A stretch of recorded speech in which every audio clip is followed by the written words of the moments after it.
Good morning. Welcome to the Republican Professor. Today we have Trent Dougherty visiting us, Ph.D. from Rochester, professional epistemologist. He is the editor of a book published by Oxford University Press called Evidentialism and Its Discontents, and I'm going to share my screen.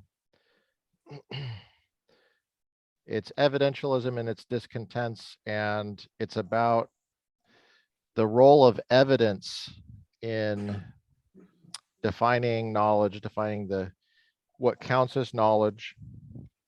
Trent, we are so happy that you're here. Good morning. I'm happy to be here. Thanks. So I definitely encourage people to buy that book because that and the other books I've edited for OUP, I still get royalties on those. So get yours today. Every year I get a royalty check from OUP and convert it. I can get it in books, pounds, or dollars. Really? Wow. Yeah. Not Bitcoin yet? Not yet. Not yet. Okay. Well, I'll tell a little anecdote of how I met Trent and how I knew about him at first. I had a friend named John Kwok, and I used to call John Johann Sebastian Kwok. In fact, I still call him that, really. But John used to talk about you a lot, and said he would say over and over again, "You got to meet my friend Trent. You got to meet my friend Trent."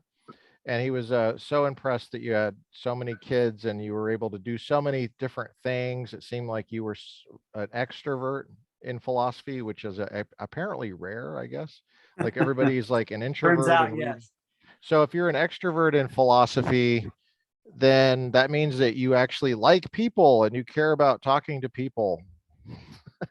I do. What a concept. Yeah. And so makes it pretty handy for class. Yeah, that's true. I bet. And then I met you in person in the fall. It would have been late fall 2013. I was teaching at Pepperdine. Oh, okay. Pepperdine University. Yeah. And you were a guest speaker there. And I brought my class, as I recall, to your lecture, I believe. And we helped populate your lecture. I'm almost certain that's how I met you. And I remember the classroom. And then one of the two tenure guys there that's I don't think they had tenure at the time, but Garrett Pendergraft. Garrett Pendergraft was there. Yeah, Garrett Pendergraft. Yeah, Garrett was there. And Tomas had just arrived, I believe. Tomas was there. Regarded. He's a great guy. Those are two Biola guys, so I knew them from Biola.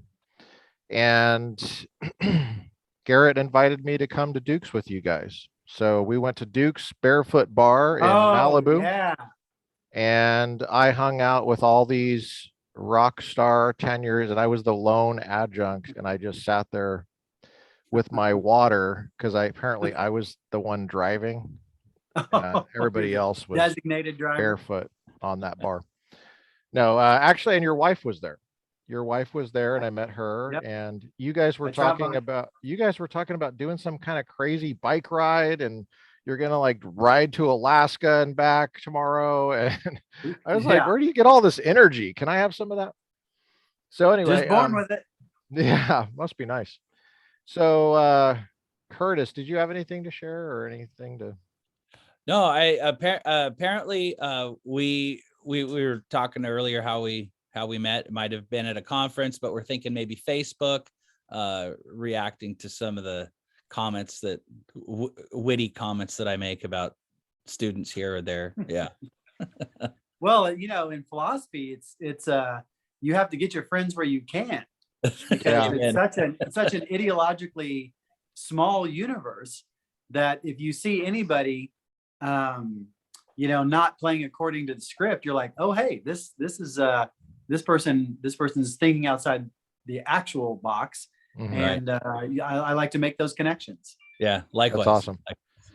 Well, we're happy you're here. And so I thought I would throw you some deep questions that most people, like I have so many people ask me. how do we really know things? Like, how do we know?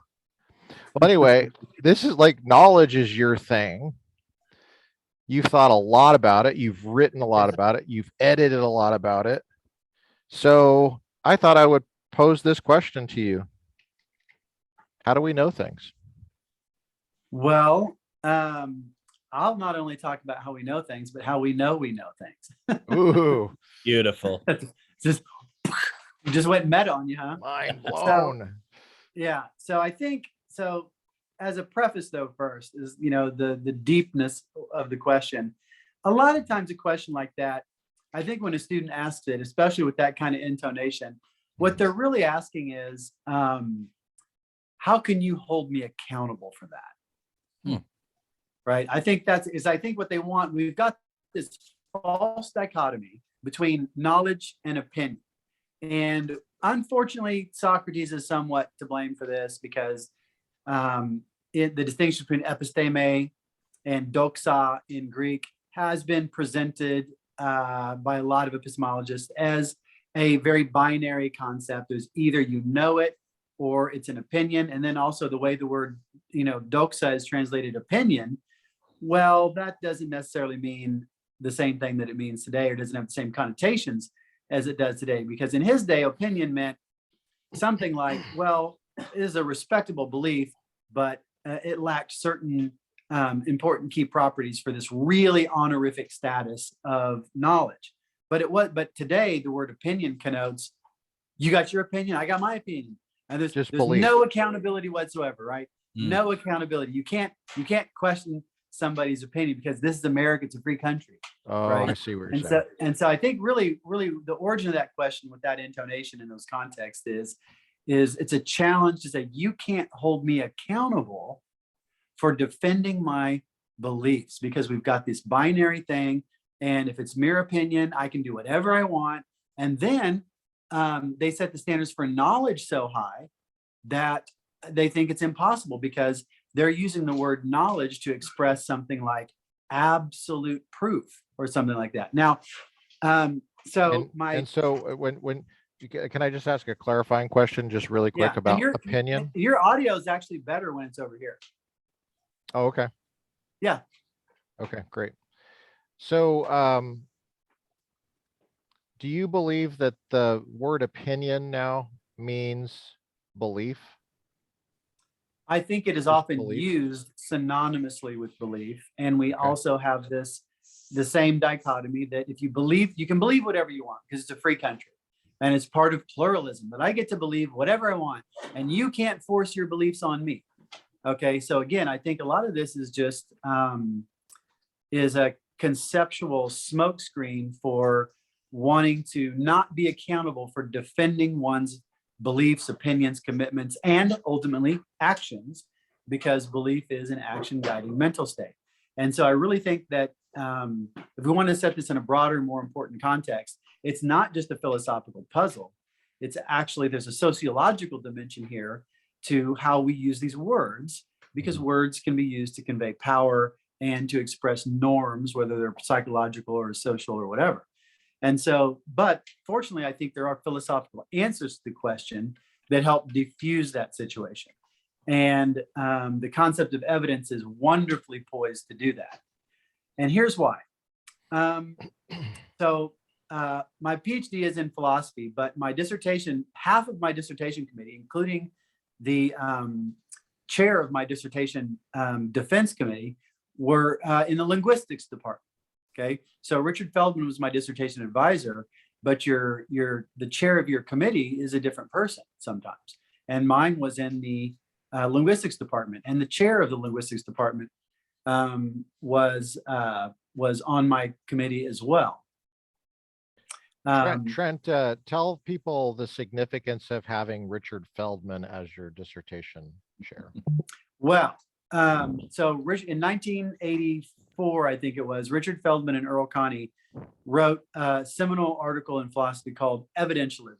And in it, they set forth the defense of a position that we'll unpack a little bit here today. But since that time— Say the word again for people trying to there's a lot of people probably watching that never took philosophy and they're trying to catch Right. up. So Never heard that evidentialism, word right? before. Yeah. Yeah, evidentialism. Evidentialism. Okay. Right. And so by putting the ism on it, on the term evidential, Yeah. it's saying evidence is at the foundations of it's the anchor concept of our overall concept of the norms of belief, the rules of belief, the ethics of belief. If you want to know questions about, if you want answers to questions about what we ought to believe, then ultimately evidence is what's going to, evidential considerations are what is going to answer that, including the concept of knowledge. Because linguistically speaking, the verb knows isn't really graded. It's kind of like linguistically, you either know or you don't. There are some exceptions to that, but whereas belief comes in, belief is a concept that lends itself more to degrees. So we talk about degrees of belief, or we talk about confidence, intellectual confidence, and that definitely comes in degrees. So I am, here are some things I believe. I believe that Joe Biden is the current president of the United States. I'm not happy about it, but I believe that it's true whether I like it or not. I believe that my dog is asleep under the table right there. Did you just say you're not happy about Joe Biden being president? Oh, no, I actually said go. I was actually saying, let's go. Because get off this podcast. Out. There must have been an interruption in the signal. I was saying, let's go, Brandon. Sorry, I interrupted you. You must have misheard me.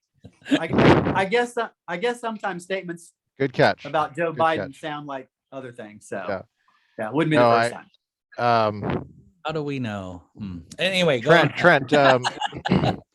Now let me go back to what you said, because it was a huge thing you said. You said that knowledge is binary, basically. You either have it or you don't. Linguistically, it's treated that way, yeah. Okay. What about the real thing? Well, I think in the real thing, I think knowledge does, in a sense, come in degrees. Oh, okay. Early 20th century neo-scholastic, neo-Thomist philosopher and epistemologist Jacques Maritain wrote a book actually called The Degrees of Knowledge. Mm-hmm. And notice that even sometimes we do say things like, full well, or damn good and well. That really adds sort of a layer to it. Now, we don't say knows more. And sometimes linguists have this very flat-footed view that, like, unless you can say knows more, knowledge doesn't come in degrees. But clearly, our knowledge does come in degrees, in the sense that it's a function of things that do come in degrees, and we can know some things better than others. We can just barely know some things, and other things we can know full well, or know damn good and well, and that kind of thing. Because like knowledge, I said, has parts or something. Because knowledge has parts, exactly. And there's parts. Some of these parts are, one of them is believing, right? And belief comes in degrees, is what you're saying, in confidence, right? Psychological certitude. Right. So like I was saying, I believe that Joe Biden is president. I believe that my dog is asleep under the table, and I believe my name is Trent. But I don't believe these things all with the same degree of confidence. Now, even the concept of belief kind of looks binary, but again, these things are functions of other things that do come in degrees, because clearly we can make a rank ordering that absolutely uncontroversial, that I believe more firmly and on a more firm basis that my name is Trent than I do that my dog is asleep. Maybe the dog's just resting its eyes, right? But it sure as heck looks asleep, and usually takes a nap this time of day after it eats. I've got lots of good evidence that the dog is asleep. Now let's assume the dog is asleep. Okay, let's assume that's true. So let's assume that my belief is correct, and that it's formed in the right sort of way. It's formed on the basis of the evidence that I have with respect to that target proposition that the dog is asleep. With everything, the most natural thing in the world would be to say, I know the dog's asleep. And assuming that Joe Biden actually is president of the United States, I'm always hoping that we'll discover some technicality, but assuming he really is president, it's too bad. It would have been better under the Obama administration, because people actually did believe that he wasn't president for a while. But I certainly don't. And my name is Trent, let's say. So I certainly know that my name is Trent in a way that is much more well-founded than my knowledge as the dog is asleep. One is much more movable than the other. One, you could talk me out of a lot easier. One, I could more easily be wrong, et cetera, et cetera. And so this has led a lot of philosophers to realize that knowledge, even though the concept as it's employed linguistically, for the most part seems binary, and most people think of it as binary, it's just not. And if it's not binary, but it's treated that way, what is it that is our real anchor? What's really going on here? What determines which items of knowledge are more secure than others? What determines which items of knowledge are more well-founded than others? And the concept of evidence is perfectly suited to answer that question. That I know something when it's true, when I believe it and it's true, and I believe it for the right kinds of reasons. Now, cashing out the right kinds of reasons is pretty tough, but nobody ever said it would be easy. And some people like Timothy Williamson have this ridiculous idea that because it's somewhat hard to determine those details, that we're just going to give up and say that knowledge is prime, whatever that means. And we're going to start building every other concept out of knowledge instead. And that was, very Oxfordy idea, and it got really popular. And 20 years on, people are still banging on about this kind of naive, oversimplified idea, rather than doing the hard work of getting a real concept of evidence and evidential probability. It's a big waste of time, big diversion. But okay, hold on. Let me stop you there for a sec. I think we need to define knowledge for it. So part of what I think when someone asks, how do we know things? You're going to have to define knowledge at some point. So how you just kind of did give a rough sketch of the definition of knowledge. I was tracking with you, but I don't know how many other people were tracking with how fast you're speaking. Knowledge, you said, is a little bit. Well, knowledge, you said, is. I get really excited about epistemology. That's good. Well, the good thing about this is they can pause it and they can go back and they can listen to it again. Well, some of them might want to pause it and not go back. Knowledge, is there an eject button on the internet? Well, this is going to go into an archive, and it'll be hopefully there for a long time, and people can check it out for many years. So, but so there might be somebody years in the future that is listening to this and trying to track, and when higher education is just totally bombed out and they didn't get a good education, they're trying to trying to go back and they're trying to fill in. I think that happened about 4 years ago. Yeah, that's right. But knowledge, you said, our Irish archives. Knowledge. We're the new Ionian monks. That's right. That'd be a good name for an institute, New Ionia. Yeah, okay. Yeah. I'm gonna get on my other phone and trademark that real quick. There you go. Good. I want 10%. Knowledge is defined as belief that happens to be true, right? And has evidence. Is that kind of what you're going with? So knowledge is a belief that's true. It's not just a false belief or guess. It's a true guess, maybe, but it can't be a guess because guesses don't have the kind of evidential. Right. Yeah. Is that where you're going? So.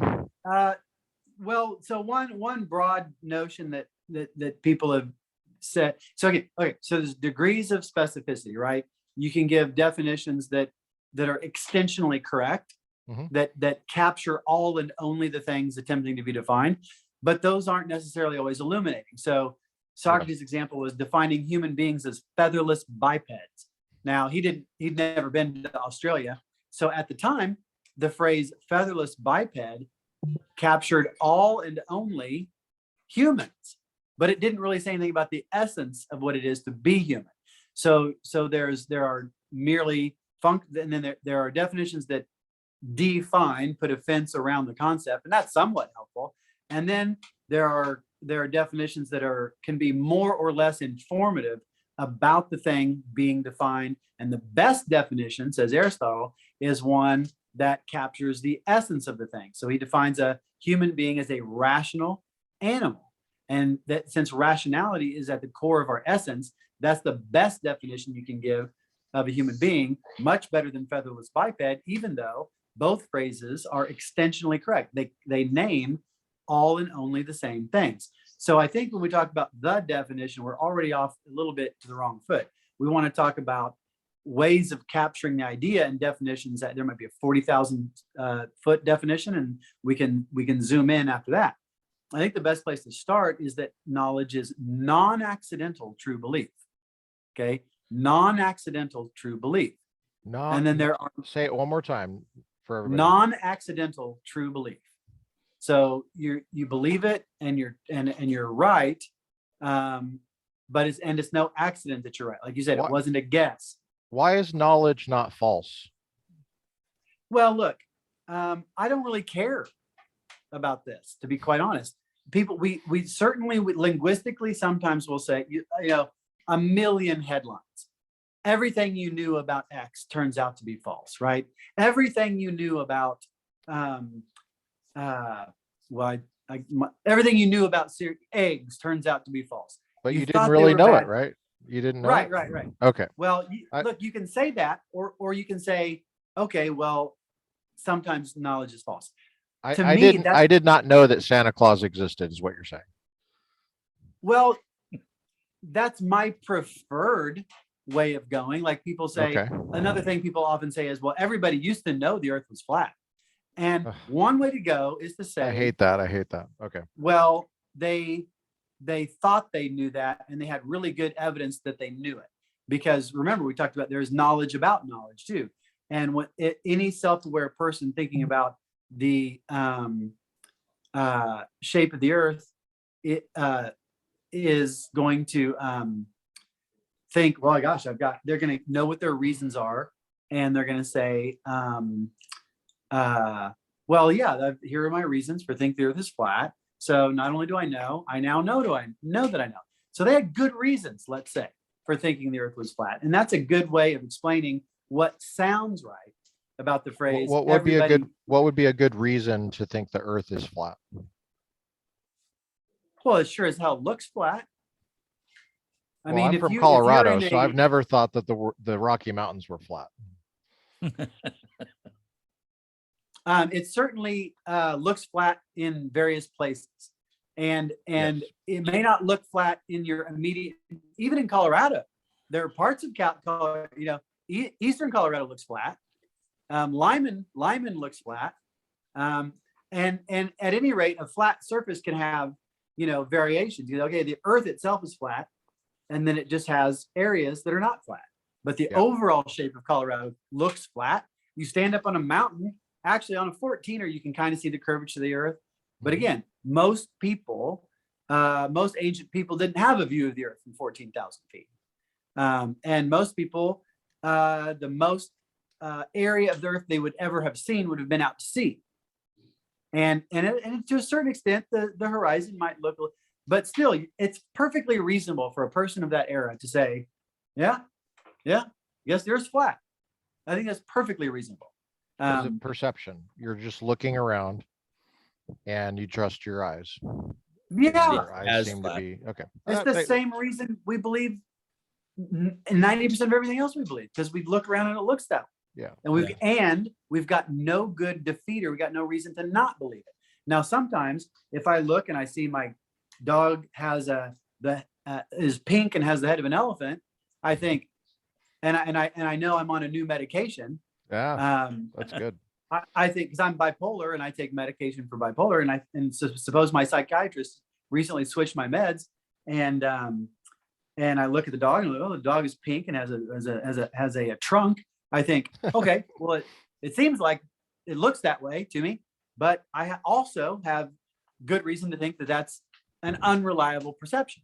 But I think that there was certainly a time when there's all sorts of things that are false, and even obviously false on current evidence, that at one state of the evidence prior really looked true. And therefore they had every right to believe them. And that's pretty common, right? That happens all the time. Yeah. Very common. Can perception, like sensory perception, eyes, ears, can that ever count as good knowledge, for good evidence for knowledge? I think it's always good evidence for knowledge in the absence of a defeater. A defeater is just a fancy name for some other piece of evidence, some other consideration that bears negatively on another part of our evidence. So I've got the evidence of the senses, but then I might have some knowledge of I might be aware of some other fact or information or situation that goes against that and takes that out of the picture or neutralizes that. Like I said, with the drug example. And there are all sorts of reasons why we might be led to believe something in a very reasonable way on the basis of our current evidence, even though our evidence is misleading. Is sensory evidence, is that required to have knowledge? Well, no, because I might be blind and have all kinds of knowledge. For each type of proposition, there's an appropriate range of evidence relevant to that type of proposition. That's a huge thing right there. That's huge. Say that again. That for each type of proposition, there's a range of evidence, a type of evidence that is likewise appropriate for evaluating that proposition. We don't evaluate, the question of, we don't evaluate when we're thinking about which principles of morality are correct. We don't just, there's nowhere we can look, it's not the right kind of evidence for that type of proposition. But likewise, as Francis give an Bacon example. Well, yeah, I just did moral principles. So one of the things I want to know an example of a moral belief. Oh, yeah, that abortion is morally reprehensible. So you don't know that by looking. I can get some evidence for it by looking, but I understand what it is and things like that. It might depend on some looking, but that particular application is going to be the concept of what abortion is, and the concept of what homicide is, and the concept of what, and knowledge of what a child is, et cetera, et cetera. Okay. That's the details, like I said, they depend on it, but that's not how I tell. I have to tell by intuiting other moral principles that I then apply. So perception there's some cases where perception is not necessary. There's some cases where it's necessary, but not sufficient. It's all going to depend.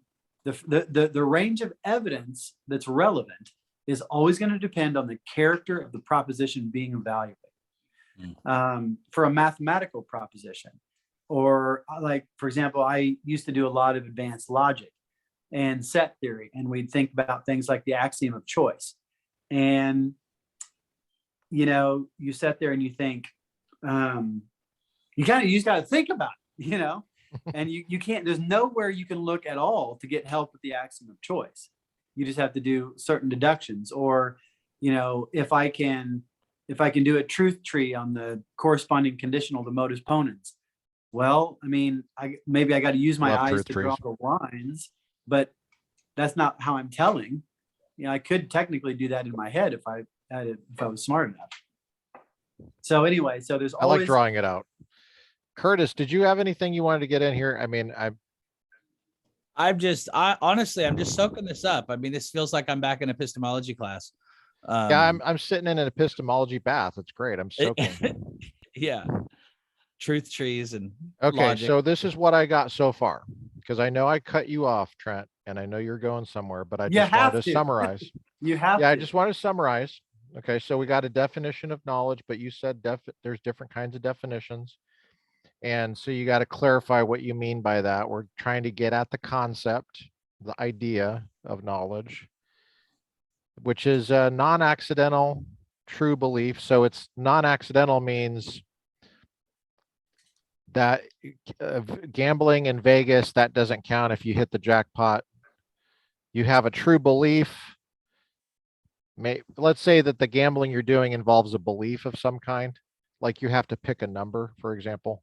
I don't know if it's a belief, but like let's say that you do have a belief that certain number will win the lottery. And then it just turns out that's true. And you did win the lottery. But it seems like that was accidental because you didn't have any evidence that particular number would win. You just guessed. And so you're saying that does not count as knowledge because that would be accidental. Right.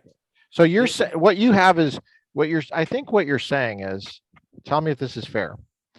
you have a common sense understanding of what knowledge is,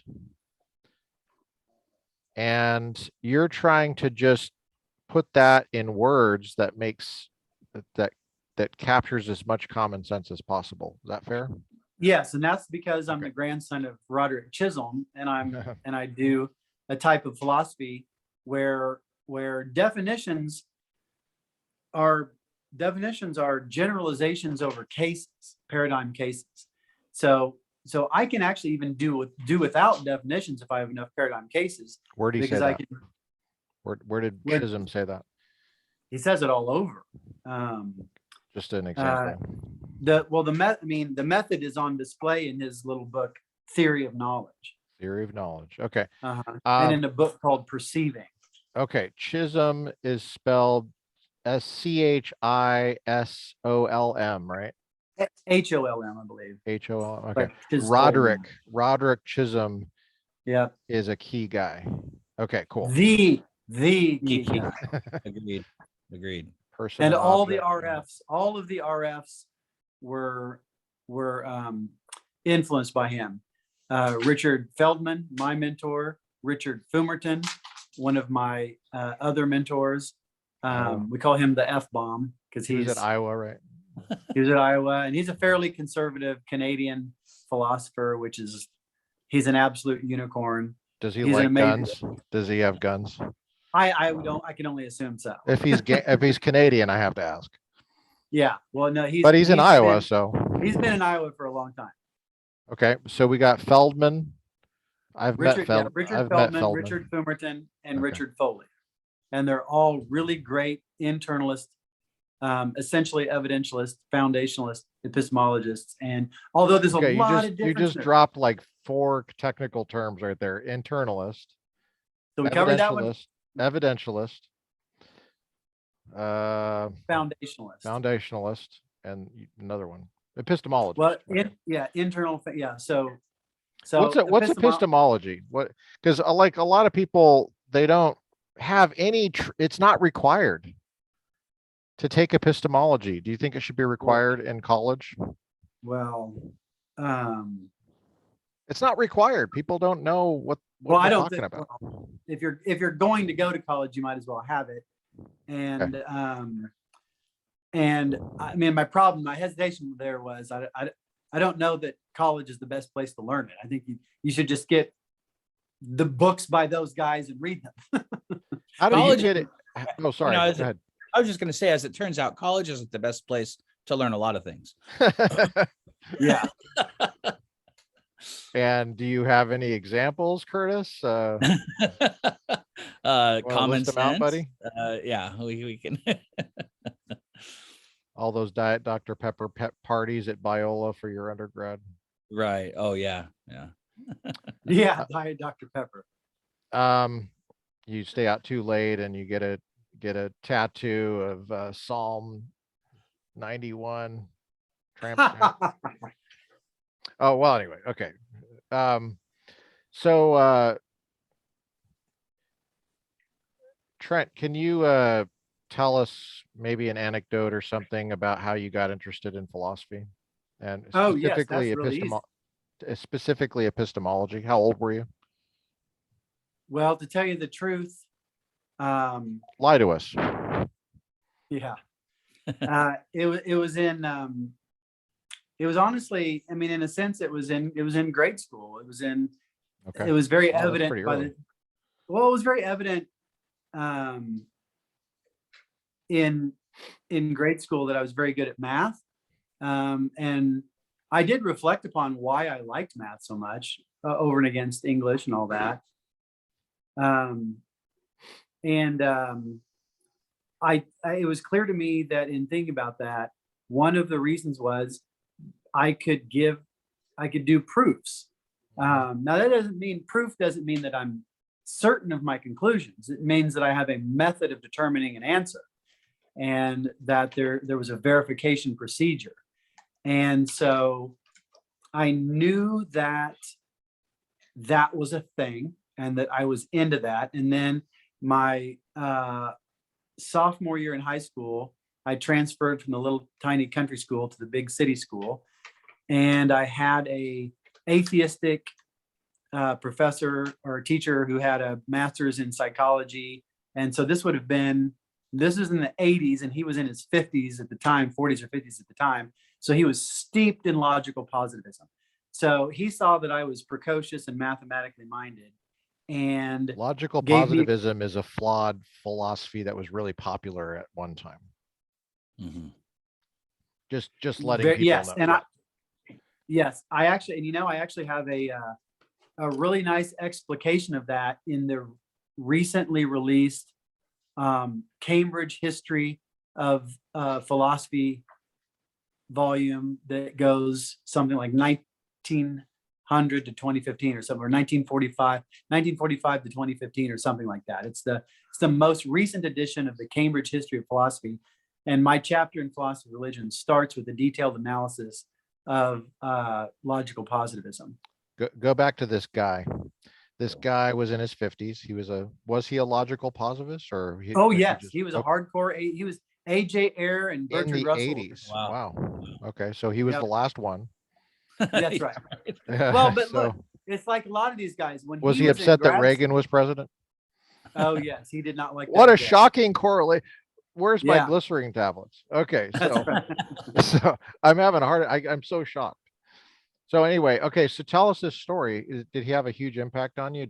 What? He did. He had a massive impact on me because he kept handing me books by A.J. Ayer, Bertrand Russell, Why I'm Not a Christian, in addition to Language, Truth, and Logic, all sorts of philosophical essays, almost all hardcore atheists. And at the time, I had just become an evangelical Christian. And so he was giving me all this stuff to try to challenge my faith. And of course, I thought, you became a Christian from what? What were you before? oh, nothing at all. I was Oh, an okay. absolute pagan. I still am. With the You were a conversion. Celt? Conversion is a Celt? process. Conversion is a that's right. process, That's and it has true. ups and downs, right? It has ups and downs. Yeah. But so I was a young born again Christian, like very, very recently, and started a Bible study in the school, and using a room after class that was empty, and they banned us, and it made the newspaper. I was in the newspaper at 16 for our Bible study getting banned from campus. So I was Oh wow. early standard bearer and getting Early banned. Love it. That's right.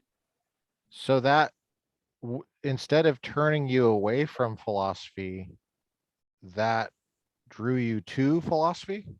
How did that work? Because How'd that work? well, because even though ultimately I think Ayer's very obvious, what's obvious is relative to what you know at the time and how long you've looked at it.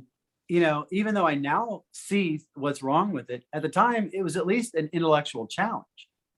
And I was like, oh, well, this is really, it scratched an itch, right? And so I said, okay, well, who are the guys on the other side, right? That was my first question.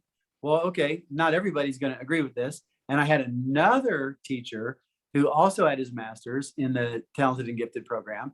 And he started giving me books by C.S. Lewis and other Christian philosophers and Peter Kraft at the time. And that led me to actually reading Aquinas and getting into a bunch of Christian philosophers and getting into apologetics. And I got William Lane Craig's book, Introduction to Apologetics, in 1988, maybe even 1986. It was published by Moody Press. It's now I don't know who it's published by now, but it now goes by the name Reasonable Faith.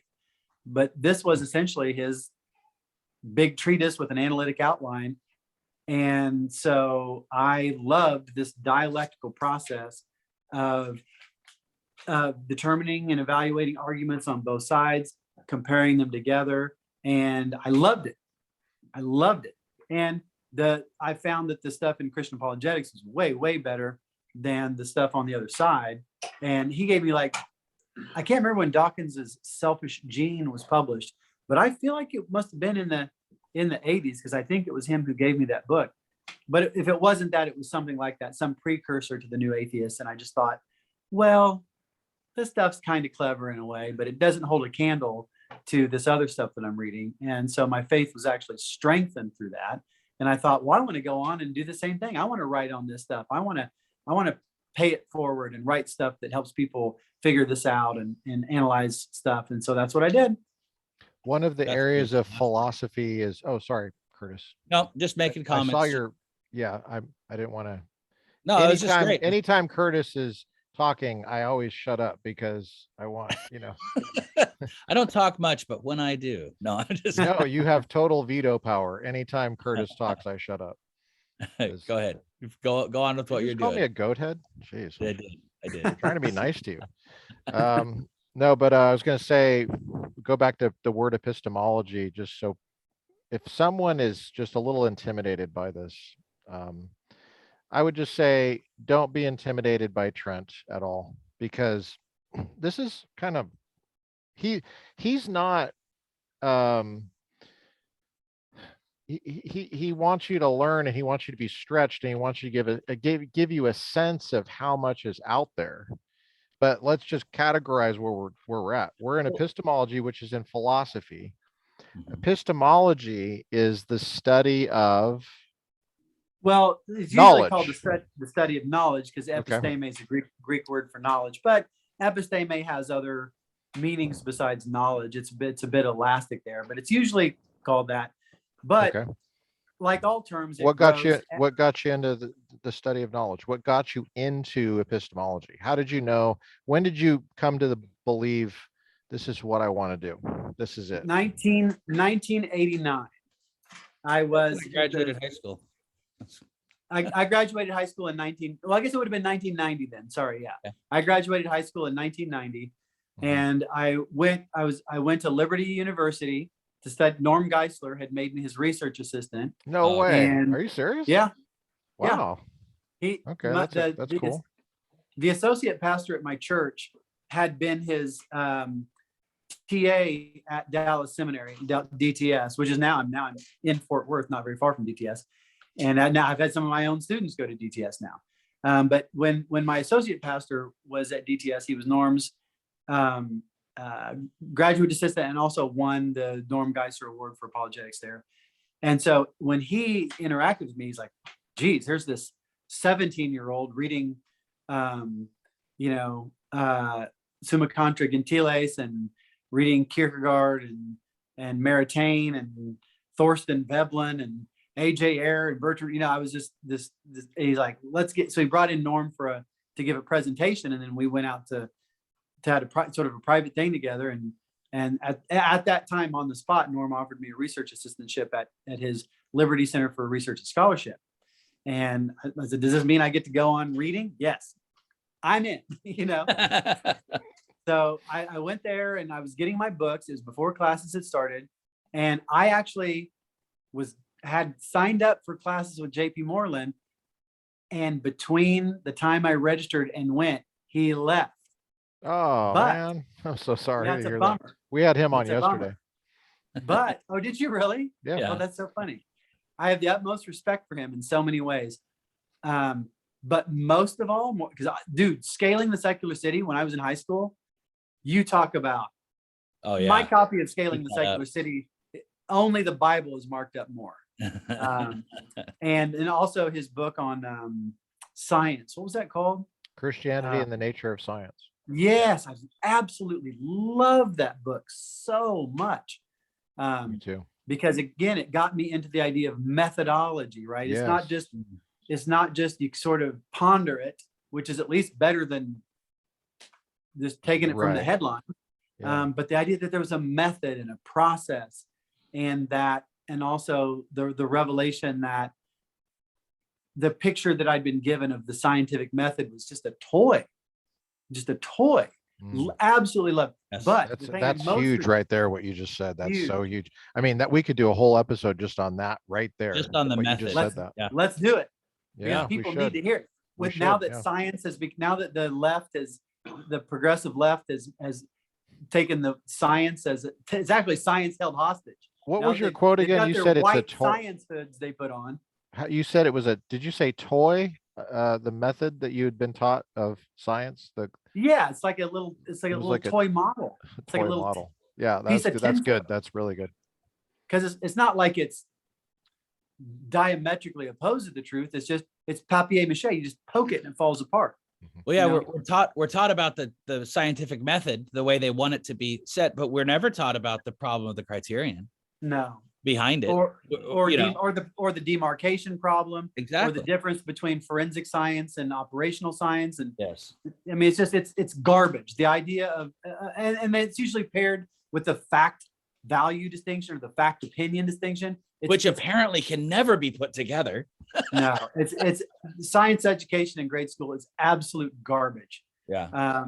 And so I really loved that book so much because it all rung true immediately because I knew there was something wrong with all that crap. But the thing that I most respect JP for is writing the more recent book on his mental health issues. Yes. Yes. We're going to have him back on to have that talk We're about actually that going to book. talk about that. I've Yeah. struggled. I'll tell you I've what. struggled with anxiety myself, and I that's huge. That's a journey for me. Well, people have the absolute wrong ideas about it because I'm as confident as they come, and probably too much so. Probably hubris and arrogance and egotism all rolled up in there. But I have medication for panic attacks, and the way that I was taught about anxiety and panic was you only panicked if you were weak and lacking in confidence. And so it took so long for the right diagnoses to get done because I was so completely miseducated about the nature of anxiety and panic. That's right. And you mentioned ahead of time that I'm very extroverted, and that's true. But what goes along with that was I was also diagnosed bipolar by a psychiatrist. Are you? And again, do you struggle with what's the word? Gosh, it's on the tip of my tongue. ADD? No, not at all. Oh, cool. So you I can. focus Well, I like don't a even damn know what laser. ADD is. To be honest with you, I'm just using a word. Yeah. I don't know. No, but I focus like a laser. Focus like an absolute laser. That's a shocker. That's a shocker. But okay, so was, JP left. Go back to your story. JP left. What yeah, happened? but the books that he had ordered for his classes in the fall still came in. Right? Very cool. Right. Okay. So someone else was teaching that class? I believe it was taken over by, unfortunately, I think it was taken over by a guy called Phil West, who kind of ruined it. But I don't want to swear to that. But I think so. Dave Beck was also there at the time. Gary Habermas, big influence on me. But the book that he had chosen for his course, which was the, at the time, brand new 3rd edition of Chisholm's Theory of Knowledge. And so I'm in the philosophy class section of the library that has books for classes, right? And I'm just going through every one. I'm not looking for my class books. I'm just starting on the end and working my way down, getting books for like practically every class. And so hopefully they overstocked. Otherwise, poor kids were not going to get books of their classes. So I saw Theory of Knowledge. I saw it was in the Prentice Hall philosophy collection. Looked kind of cool. Yep. Put it in the bag, right?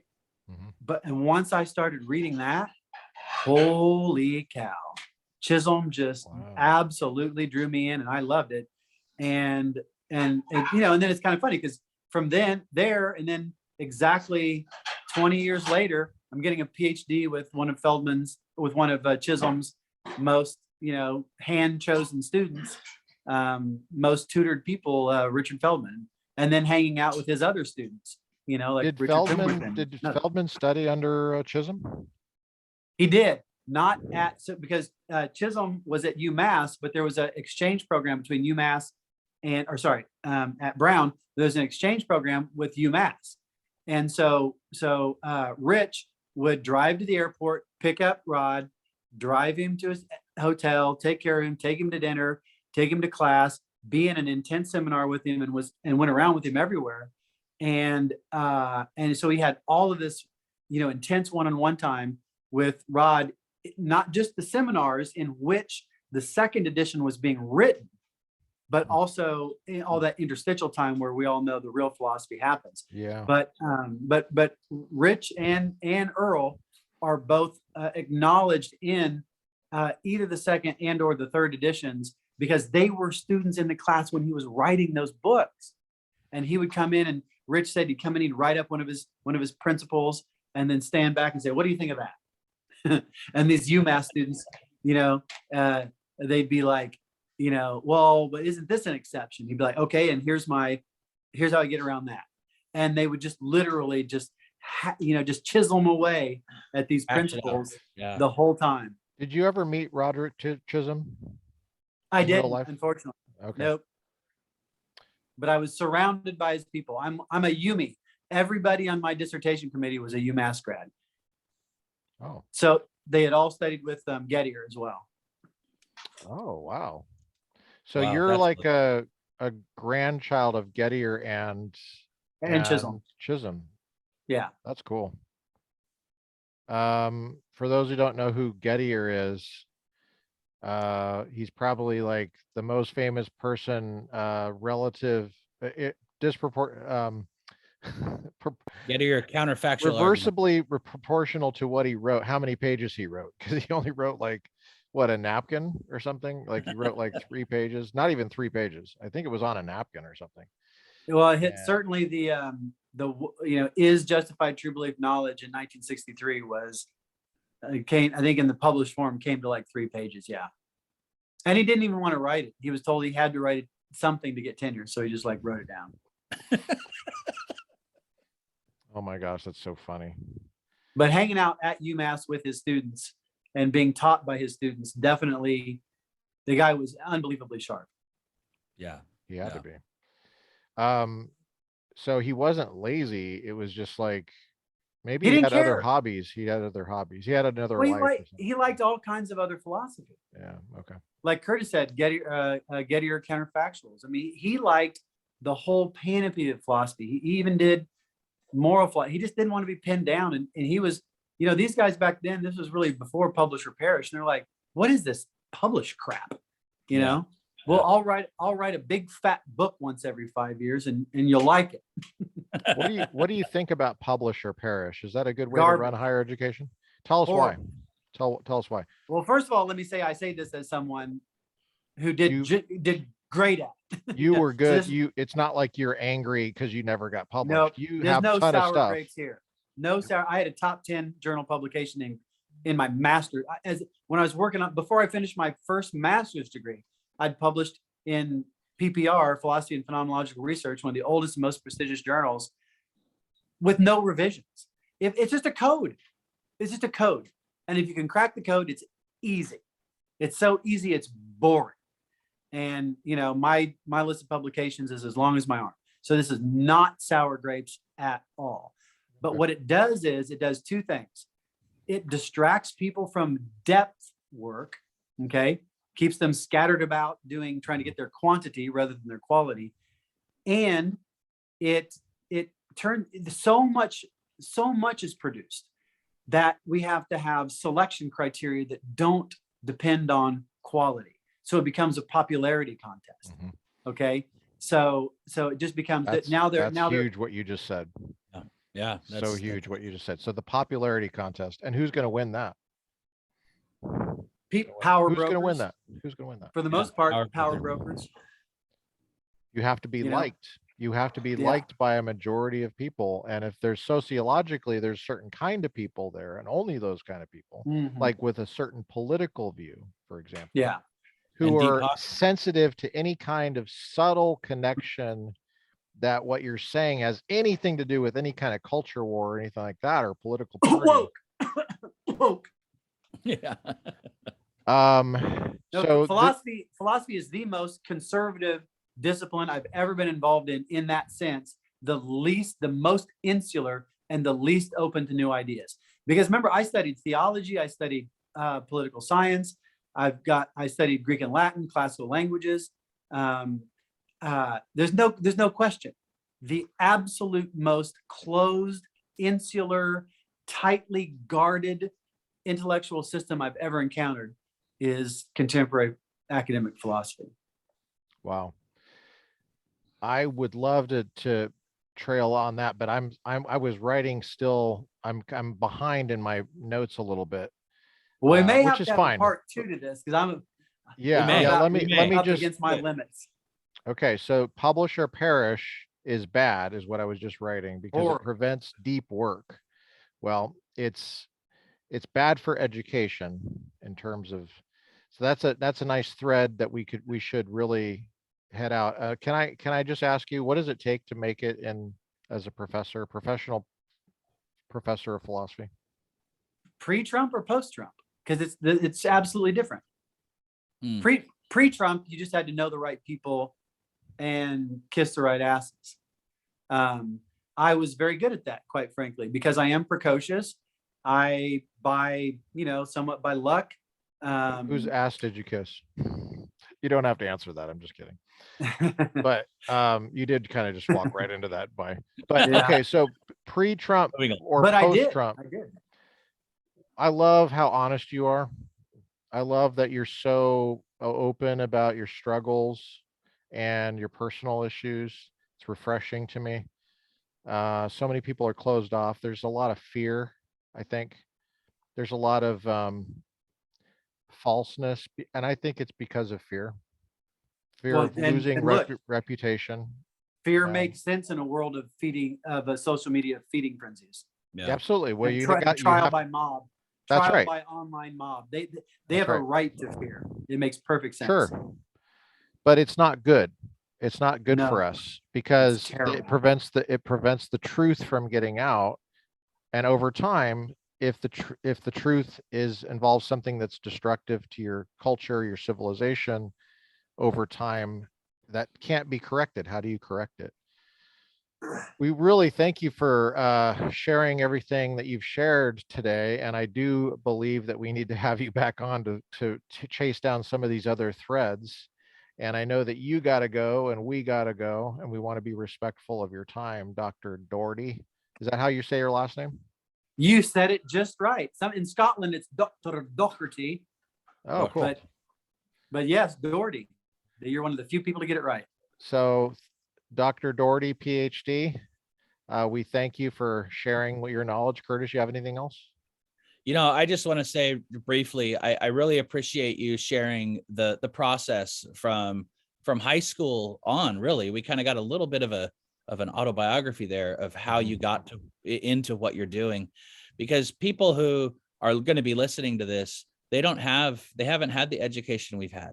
They haven't had the years behind them, pushing them through to some of the concepts and distinctions and insights that we're learning that you've shared with us today. And they might just feel like they're drowning and overwhelmed, but it just starts with wonder. It just starts with wonder and curiosity. And that's how you started. And if somebody just now is coming into that discovery, they have, there's hope that they can get to where, these conversations that we're at in a fairly short period of time was just exploring their curiosity and wonder. And I think a lot of people are still wondering if they've got all through this whole thing. I'm probably still wondering, but hold on. He said, how do you know? How do you know? And I'm still not sure what the answer to that is. So maybe we can have you back on. I'd be delighted. Awesome. Thank you so much. And I'm going to stop recording.